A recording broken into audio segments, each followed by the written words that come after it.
And I, too, am going to change the program a little bit. The poem I was going to read, I couldn't find it. Nothing like being disorganized. The first poem is written with my mother in mind. My mother was very smart and very clever, and she loved being smart and clever. And anything that she saw one do, she would say, "I've discovered a wonderful way of doing that." It could be peeling a potato or putting on your stockings or anything. This poem is Sewing with Ghosts. I sit again at the sewing machine. She is, as always, just behind to my left. My right thumbnail pinions the strips, beads, lace, and batiste beneath the precious look. Our solitude vibrates, motor whir a mantra. I enter the sound, concentrate. We occupy this space once more together. Stitching, I continue her life. The tips of fingers tell silk from linen. A garment grows according to the pattern.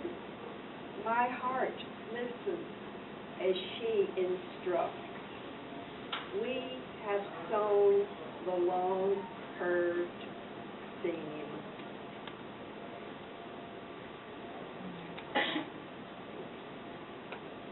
This was written to sort of break some rules. You know,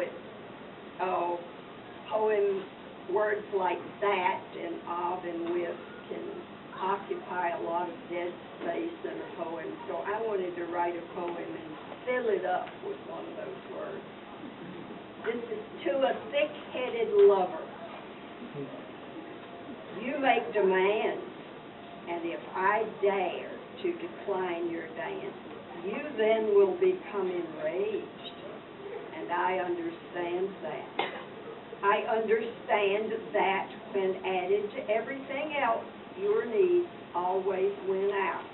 And if I cannot endure the strain, my soft heart will bleed out and my bones will break. I understand that.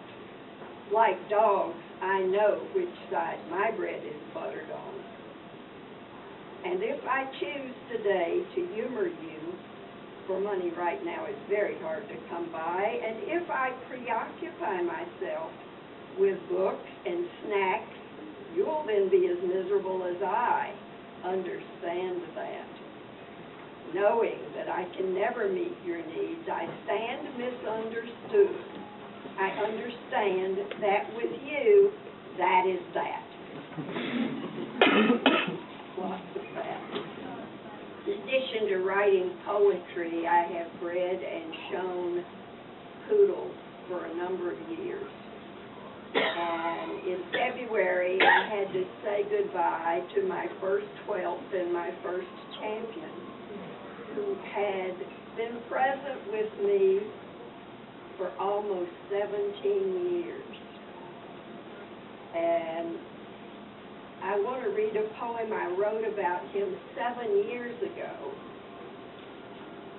which is the one not in the program. This is a Valentine for a poodle. At second cup of coffee time, you leap into my lap, flop over on your back, trust my supporting arms, and sleep, sprawled, belly up, eyes rolled, mouth hanging slack. You claim me as your personal territory. Thus bound in warmth and love, I start my day. Exclude all obligations, hopes for glory, enter the now, be here, force world away. How odd that in my brain there is a shape, a concept. Husband, mother, child should fit, even for self. I too do not escape the pattern into which we all are knit. Yet you, of all the loved ones I am with, you dog, alone, this template, match my myth. This is another sonnet about the poodle, whose name was Larry. Larry the poodle enters into heaven.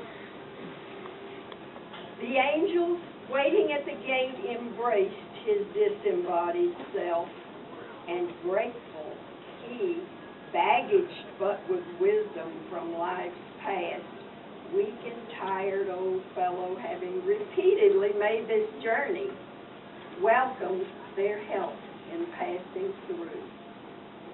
2 successive dyings as a child, according to reincarnation masters' assessings, had left his karmic journeys unfulfilled.